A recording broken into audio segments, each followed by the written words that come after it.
On va maintenant dans notre fichier BV, voilà, le fichier qu'on a sorti,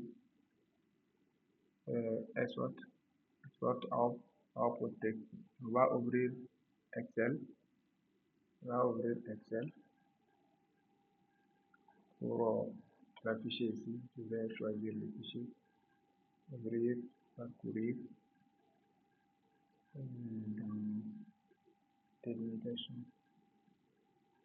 Il faut mettre ça à tous les fichiers pour qu'on puisse voir notre fichier sorti. Voilà,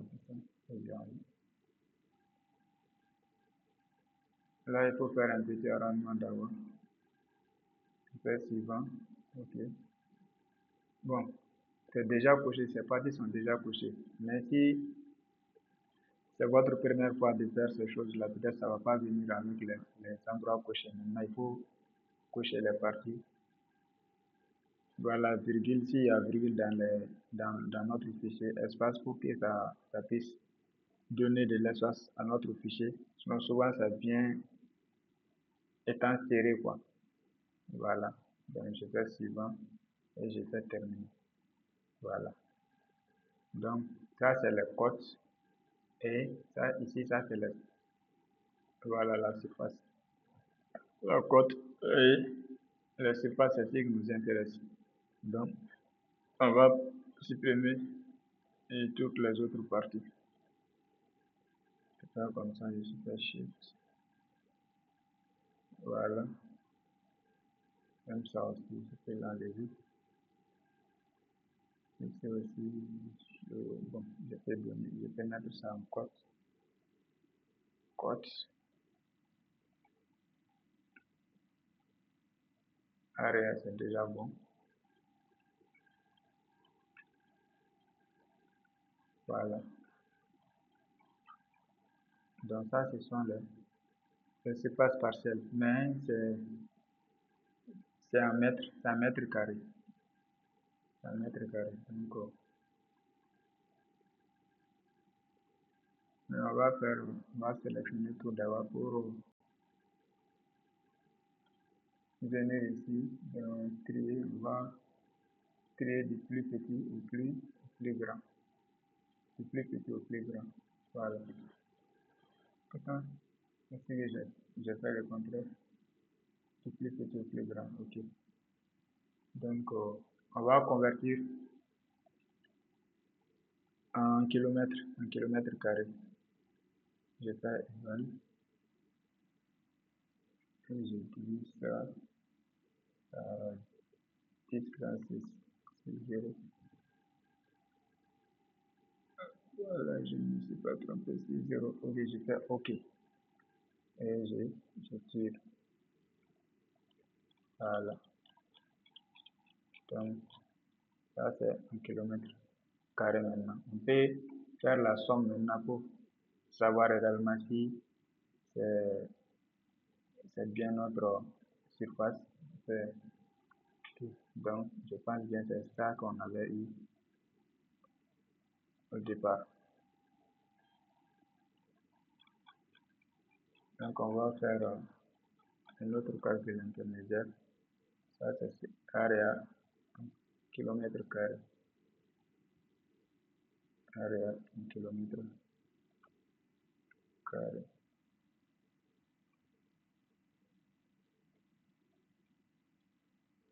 Je fais égal, divise par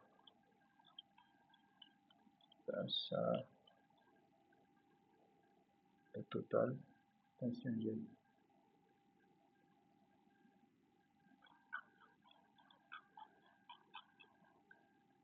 je prends ça d'avant et je fais diviser par le total.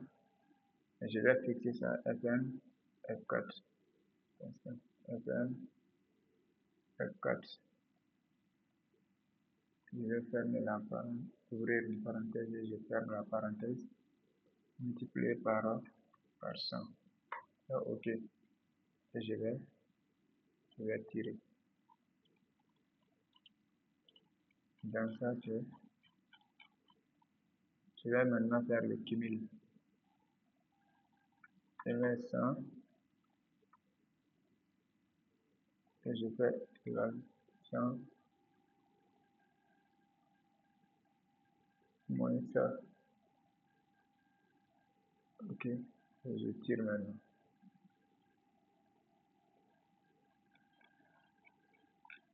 Voilà. Donc ici, ça c'est le cumul. Surface, un pourcentage. Surface en pourcentage du moins. Surface en pourcentage.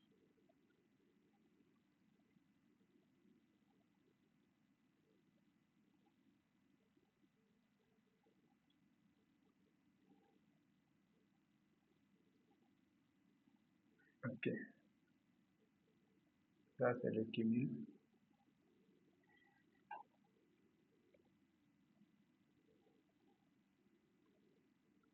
Voilà. Donc maintenant, on va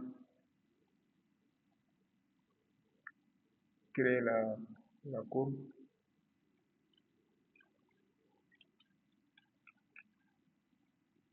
Je vais choisir seulement cette D-là.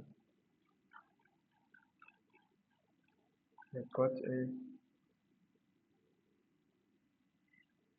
surface en pourcentage.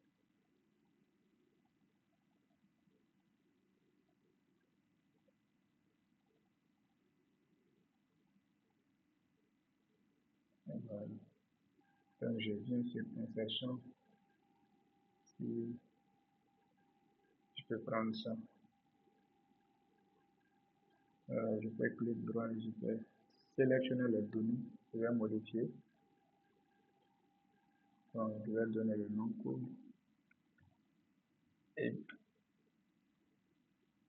Isométrique. Isométrique. J'ai du mal souvent à prononcer ces mots. Donc, voilà l'exercice. Ça, c'est la surface.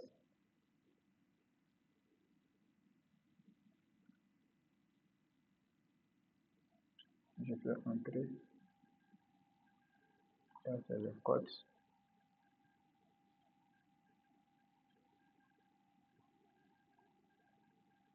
Entrer. Et je fais OK. OK. Voilà. Donc, la courbe va être créée comme ça. Je peux ajuster ça un peu. Ça, je vais faire les masses à 100. Le min, je vais laisser à 0. Donc, c'est bon. Je fais entrer. Et même ici, les min, c'est sur parmi les codes ici, notre min, c'est à 55. Voilà. On peut ajuster ça également. C'est un double clic. Le min, je peux le laisser à 60. Et notre courbe maximale, c'est 245. Donc, 300, 245, 300 n'est pas mal. On peut laisser ça comme ça. Donc, on peut faire clic droit pour ajouter un quadrage secondaire. Ok. C'est nouveau aussi. Quadrage secondaire. Donc, voici notre courbe. Bon, on peut ajouter les noms également. Les noms. Ajouter les légendes, quoi. Titre des axes secondaires et les axes horizontaux. Ça, c'est la surface en pourcentage. Surface en pourcentage. Surface. Ici, ça, c'est les cotes. C'est un type des axes verticales. Ça, c'est les altitudes ou les cotes. Et c'est bon. Donc, voici la courbe géométrique. Et merci d'avoir regardé notre vidéo et pensez à vous abonner pour ne pas rater nos prochaines vidéos.